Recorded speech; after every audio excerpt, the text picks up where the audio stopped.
Road की परिस्थिति ठीक होएगी तो 4 महीना होएगी तो 6 महीने तो परिस्थिति यही रहेगी। भाव वधारा तो हम पहले से ही, हमको तो एक साल पहले बोला था भाव कम करने के लिए बात हुई थी। हमने मतलब सुप्रीम कोर्ट ने भी अर्जी दी है, उसका भी निकाल आया नहीं है अभी तक।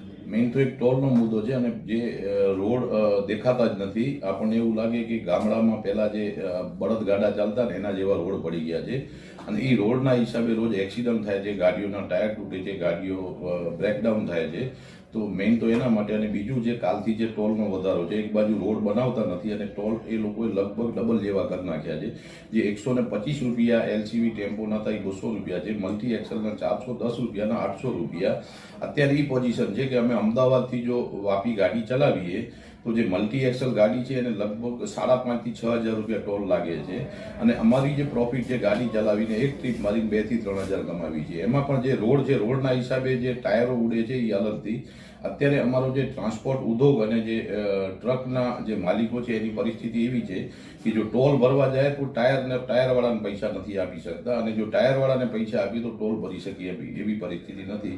તો પ્રશાસનને અમારી એક નમ્ર અરજ છે કે પહેલા રોડ બનાવે અને પછી ટોલની વાત કરે.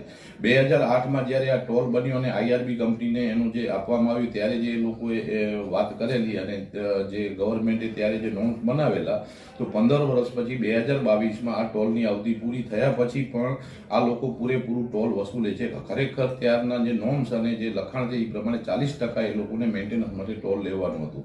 હવે 100ની જગ્યાએ 40 કરવાની જગ્યાએ 100ની જગ્યાએ આ લોકોએ 200 રૂપિયા ટોલ અમારા પર નાખી દીધું છે. એ બહુ મોટું કારણ છે.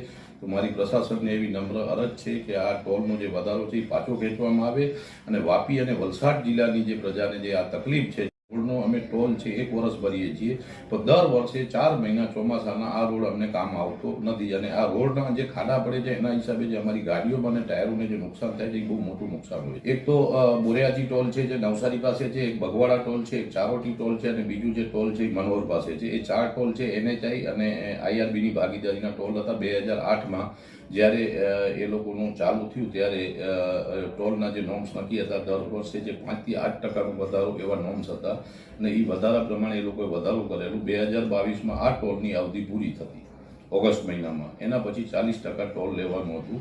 એની જગ્યાએ એ લોકોએ 100% ટોલ વસૂલી અને આના પછી પણ પાછો વધારો નાખ્યો. અખિલ ગુજરાત ટ્રક ટ્રાન્સપોર્ટ એસોસિએશન એના માટે PIL દાખલ કરેલ છે 2023માં ફેબ્રુઆરી મહિનામાં. એ બી કાગળો અમારી પાસે છે.